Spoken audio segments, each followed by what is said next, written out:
What's up, y'all? What's good? Welcome to the What Up Doe Show. It's your boy Dame D, and I'm back with another one. Today, I'm going to be talking about Hinton's autopsy report. He came back today, and I have audio and video of the actual press conference from the coroner. She's going to be speaking about what actually happened. So, give me 1 second. I have everything queued up, and we'll get to it. And she's going to be saying a lot of things that she's going to be talking in medical terms. So a lot of things you guys may not understand, but it'll be broken down in the end of, at the end of the video with some of the news reporters that's there that's asking questions. So here we go. So give me 1 second. Like I said, I get everything queued up, and here we go. Thank you for coming at such short notice, and I know it was rather short notice. So first I want to address having to cancel the press conference on Friday. As you know, we were served with grand jury subpoenas on Thursday, and in my 13 years as coroner, I've never been served with a grand jury subpoena. And I looked into it, and I believe, at least in the history of Hamilton County in the last 40 years, that hasn't happened to any of the coroners. So this was new territory. We had to learn some things. We had to consult some people. We had to ask a lot of questions. And so I decided putting off a press conference until we got some answers was the better way to handle things. So thank you for coming for the delayed press conference, shall we say, postponed. In the interim, I understand that some of the autopsy findings have been relayed to the public, and I just thought that the public should hear that from us, from our office directly, so that they get the facts straight and so that the information is correct. I want to start off with saying, first of all, our condolences to the grieving families, because this is not easy for anybody. And no matter what family you are, there are victims in this, and they're not just the people that have passed away. It's really the family members who are left to deal with their grief. So in the interest of hopefully easing some of the pain, and also to be able to provide the media, and you have sent me many written requests asking for the preliminary autopsy findings, and we've always worked well together in trying to provide the information and the truth to the public. So I'm counting on you to do that here. And so I thought I will give you a copy of this when I'm done with the press conference, but I wanted to at least give you the preliminary autopsy findings on Ryan Hinton. So Mr. Hinton had 3 gunshot wounds to his body, and this is in no particular order, but there was one in the left forearm, and there was an entrance wound and an exit wound, and it was soft tissue injury only. Did not contact any bone, and just skin wounds, entrance and exit. There was a second gunshot wound in the left lateral chest, so underneath the axilla, meaning the armpit, and that one did traverse the chest, and it did traverse through the left ventricle, and it exited the chest near the sternum. We believe that is the lead. See, and I'm gonna pause this right here. So basically, what she's saying is he got shot through the side when the officer was sitting there. When the officer took his first shot, he was shot right here through the side. The bullet went through here and went through his chest, is what she was saying. Lethal wound. There was a third, basically just beneath the skin wound, and it was in the right posterolateral chest, adjacent to the shoulder, and it was soft tissue only. It traveled beneath the skin and ended just beneath the skull, and we were able to retrieve that bullet. So Mr. Hinton's cause of death is a gunshot wound to the torso. Left lateral chest, we believe, was the lethal wound. And his manner of death is homicide. Okay, now, there we go. That's the key word. It was a homicide. You know, and I'll play the rest of the video and I'll get to my commentary at the end. But I just wanted her to say that it was a homicide, and she said it. So I wanted to make sure you got the exact facts from us and relayed that to the public. And again, there are no words to express our grief and our sorrow to the family members. And we hope that this provides some solace to know the actual facts. You ready to take questions? I'm ready to take questions, but they're going to be limited to our... Okay, now here's the interesting part. Here's the questions that the reporters are going to ask her, and she's going to try to get away from saying she's not going to break it down in layman's terms. She's going to use all medical terms, where he got shot, and like far as just the areas where he got shot. And she's going to try her best to try to not say he got shot in the back. Which when you go and look those terminologies up that she was using, it's you will see. I'll just let the video play. Portion of the investigation. So can you talk about that, the bullet wound that killed Hinton? Did that go through his arm and then enter his chest? Is that one bullet? There is a possibility that that could have been the same bullet, because when you're running, usually you've got your arms contracted in a 90-degree elbow position, and you're running back and forth like this. So it's possible that the same bullet traversed the left forearm and into the left side of the chest. If the bullet that killed him went in his side and out his sternum, which is his chest, does that mean he was shot from slightly behind? No, it was straight from the side. This is mid-lateral side. And if you're asking why did it go toward the front, it did contact a rib on the way. So, as you know, when projectiles, and you can talk to somebody who's a physics expert or a firearms expert, when they hit something solid, they tend to deflect. And did you recover that bullet, or was it the other? That was the one you did not? Yeah, no, there were pieces of that bullet that we recovered, but not the entire bullet, no. And he basically bled to death then would have been what happened? We didn't have a scene response. We only responded to the hospital, so I'm not sure what happened at the scene. So. The third bullet that you were able to retrieve from the right posterolateral chest. Are you saying he was shot? It was recovered from the neck, just below the skull. So you're saying he was shot in the back? No, I said he was shot in the right posterolateral near the shoulder.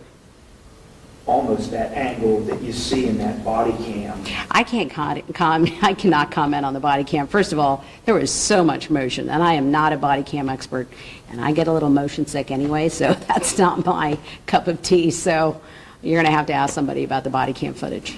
Yeah. So can you then talk about where that bullet entered that body in plain speak and where it exited? It entered the side of the chest. It impacted the left 7th rib, and then it traveled through the left side of the chest, through the left ventricle, and then out the front. And then the other bullet, how would that bullet have, in plain speak, entered and exited? It entered, plain speaking, I mean, I'm a physician. This is right posterolateral chest is, near the shoulder, and then traveled up underneath the skin, and then ended at the base. Which is the back. She just don't want to say it, but I'm gonna let the video play. But basically, she's covering up for the Cincinnati Police Department. She's not speaking in layman's terms. She's speaking in medical terms, which at the end of the day, the news crew that's there, they actually went and looked it up. So like I said, I'll let the rest of the video play, and you guys will see what I'm talking the skull about. Without impacting bone or anything along the way. It was all soft tissue beneath the skin. That would have had to be then as he was going down. You're going to have to talk to somebody about that, because again, I can't comment on the body cam footage or what position his body was in at the time. And I can't also tell you which gunshot wound preceded which. I don't know the order. I can just tell you the gunshot wounds there are. There are 3 entrance wounds and 2 exit wounds. But it's possible that there were only two bullets that hit It's him. possible. What, from a legal perspective, what allows you to talk today that didn't allow you on Friday? I didn't know that I wasn't allowed on Friday, but I didn't have enough information, and that's why I had to postpone the press conference until I gathered some more information about what my requirements were with respect to the grand jury subpoena, and that's why I took the time to get the information before I proceeded with the press conference. What does that mean? I mean, pretty much what she's saying is she had to get her shit in line with what the Cincinnati Police Department was saying, is what took her so long, because what she's saying, she could have said this shit Friday. That you got this subpoena then? I don't know what that means. I mean, it's a grand jury subpoena asking for materials, and, like I said, I've never had one before in the office, so that's why I needed to find out what that meant. It didn't stop you from relaying any of this information then? Not today, but I didn't know what that meant when I received it, so I felt compelled to postpone it until I got some more information, and then made a decision then to go ahead and move forward with the press conference. Does the reason why you wanted to hold this press conference, obviously you said it was to ease the pain of the grieving families, does it also perhaps ease community tensions? Well, that is my hope, and I think in my 13 years of being in the office, being transparent with the public and the media with what we find and what we have found has been something that we routinely do, and that's part of what I've done in the office. Is I want to be transparent because I think you have a right to know, and I think the family has a right to know.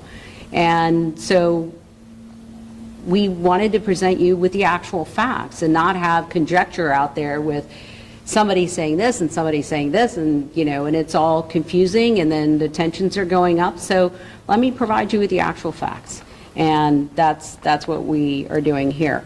The other thing is that the family and the prosecutor's office have both been provided with what I'm going to be providing you. The family has also obtained their own private autopsy, so they have findings. They already know their findings.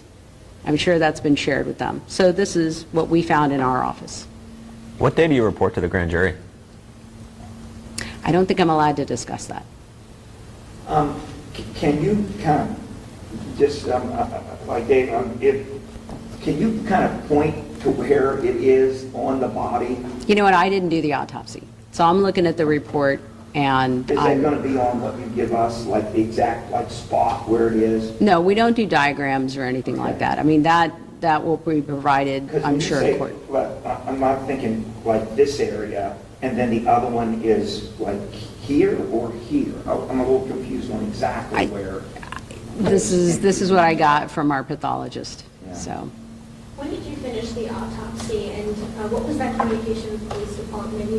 With them saying it was, through the chest, kind of where was the miscommunication there, and what is going to be done moving forward so this doesn't happen again? Well, this is why I ask that we provide the autopsy findings from our office so that you get the real facts. And how that was communicated to the police, I don't know. I'm not even sure if they were present at the autopsy. Actually, I haven't looked into it. The autopsy was performed the next day.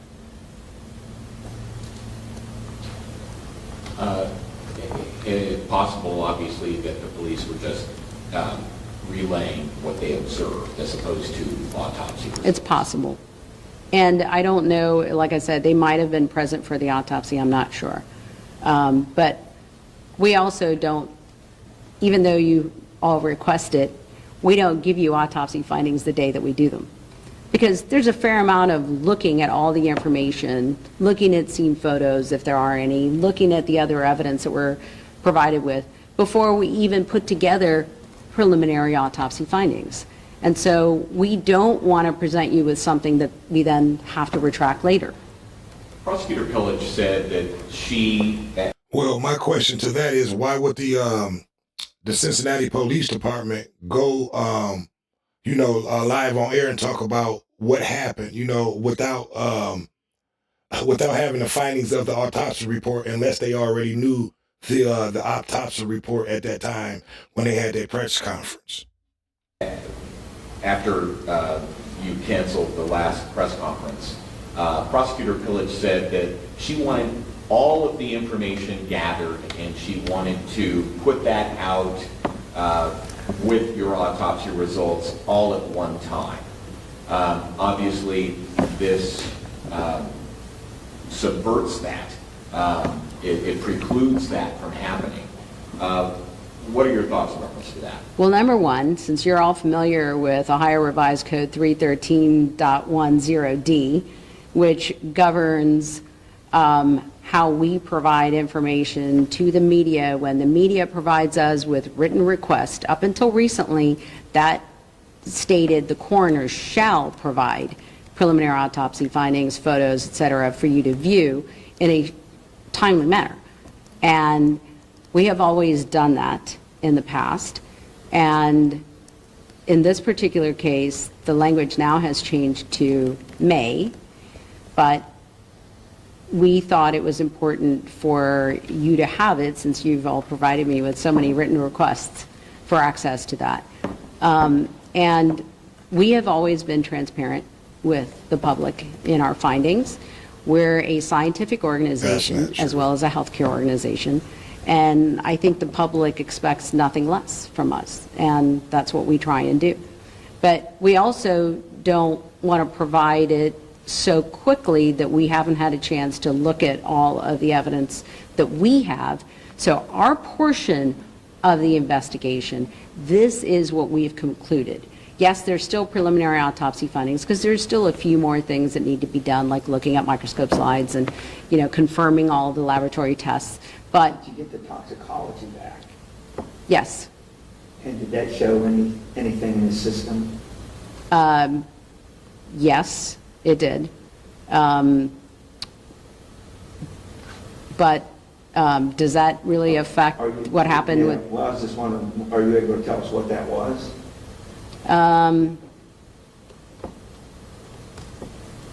I would prefer to wait until we get the rest of the tests back. We're still waiting on a couple of things, so we have some preliminary tests. But again, this is one of those cases where I don't want to precipitously give you information that I may have to back up on and relook at things. So some of those tests take a little while. And it's only been 2 weeks, so. So from the reports that you have, I just want to confirm, he was shot in the side. Yes. And so it was, the fatal wound was one that came through the armpit, exited the sternum, so it was not shot in the chest. See, and this is what they're trying to get away from. He was shot in the side, which the young man, that means that the police officer was not in threat for his life. You can clearly see on the still photos that the young man didn't even see him. So he was shot in the back and pretty much the left upper or lateral, which means the back. You know what I mean? The side and the back. He probably was shot in the side first because that was when the officer first started shooting. And when he was going down, it probably was the upper lateral part that they're talking about, which is the back. She's just not saying it. Just below the armpit. So that is still considered chest. It's just the side of the chest. Yeah. And then the other one, I'm a little still confused on the second one that hit him in the shoulder. Where did that enter? I said upper posterior lateral chest. I know you're going to have to go look it up. Yeah, exactly where that is. Go look it up. It's the back I'm of going the to keep it, posterior. You're yeah. saying the back of the Posterolateral See, adjacent and to there the you saying shoulder. where it is. The back of the fucking shoulder. And that was not the lethal wound. That was simply under the skin and traveled literally under the skin. And it was recovered at the base of the skull, but before it entered. Back to Connie Pillage's initial reaction to the press conference that had been called and then canceled. Are you afraid that having this press conference is going to in any way hamper the prosecutor's efforts? I am here simply presenting facts, and what I think this goes back to what we talked about just 2 weeks ago. The absolute need to have an independently elected coroner so that the public gets that information from us. I mean, I think over the last several days, all of these issues that have happened come up point out even more the importance of having an independently elected coroner. And, so if the public is watching this, please reach out to your Ohio senators to support Senator Blessing's amendment that he's introducing, removing the language of eliminating elected coroners and instead having them appointed by the commissioners. This is why you need to have us elected. This is why you need to have us elected, so that you're hearing directly from us and you're getting the factual information. Do you worry it could taint a grand jury? I'm sorry? Do you worry it could taint a grand jury? With what I'm presenting? Yeah, more facts. Any more than anything else that's already been out in the press? These are just facts. They're going to get the facts anyway. They're going to be presented this information. Absolutely. Probably even more, maybe. Oh, absolutely. They'll get the facts. Yeah, they'll get our evidence and incomplete. So, yeah. I'm not sure if your report would be able to identify this, but based on, would you be able to see if he was holding an object or a gun, or based on the indentations in the hands or anything like that? No, where guns are concerned, of course, we're going to check for gunshot residue on hands. But Which clearly in the still video, it showed that he didn't have a gun in his hand. I don't know why certain people of the media keep trying to put a gun in this young man's hand. He didn't have a gun at the time that the officer shot and killed him. that tells you, and this is something that that's why you can't see the public watches so many forensic shows, and I know everybody thinks if there's gunshot residue present, that means that they pulled the trigger. Well, it doesn't. It just means that they might have been in the vicinity of somebody that pulled the trigger. They might have been, even the same room, and it might have floated around. They might get a little gunshot residue. But yeah, it could indicate that somebody pulled the trigger too. We always check the hands, but that's if somebody pulled the trigger. But also, if you're shot and there's gunshot residue, there could be gunshot residue from that. So that's not exactly going to be accurate as far as looking at. See, and that's some bullshit, because I guarantee you when they check his, when they go and do that and check his hands for gunpowder residue, there won't be any on there, because he didn't even get a chance to fire off a shot at all. At that information. Was the pathway of the gunshots consistent with him being in a certain position, whether it was him holding a gun in a bladed position, as police or prosecutors have said? Is there anything that... We can't comment on that. It passed through his left forearm, so and the left side of his chest. See, and she won't answer that, because there's, in the still video, you can't see, he's not turned towards the police officer or pointing a gun at all. That was just a lie by the officer to be able to get away with what he did, which the coroner already said it was a murder. So that would be where the bullet entered, and then it exited, it deflected off the 7th rib through, and then it exited near the sternum. So You said that. What additional information are we going to get from a final autopsy report? the laboratory tests, the toxicology reports, and anything else that we might find as far as, medical issues that he's had, detailed analysis of the organs, just to make sure that there aren't any other medical issues that he might have had that we would, of course, relay to the family, that, if there's something there that looked like it was genetic, and that we would share that information with the family so that, they can have other people checked in the family. It's part of a routine autopsy to make sure that we're covering all the information that we can get. You said that you were not called to the scene but responded to the hospital. Is there any reason for that? Can that happen? Is that typical? No, he was transported to the hospital in an attempt to save his life. So, and then he was pronounced there. So that's why we responded there. If that didn't happen and he was pronounced at the scene, we would have responded to the scene. Okay. So, It was that bullet when it clips that ventricle, though, that was probably the part of it that made this the fatal shot. correct. I mean, that's the part that did the most damage that would have been. Yes, that's the lethal wound. All right, I think we've exhausted all the details here. So if there aren't any more questions, All right, well, I'm gonna going leave to it go at that. ahead and come out of here, and I will get to the commentary. Give me 1 second. So, yeah. So from what the and I don't know if you guys heard this part, but she wasn't even the one who actually performed the autopsy. She's just reading a report.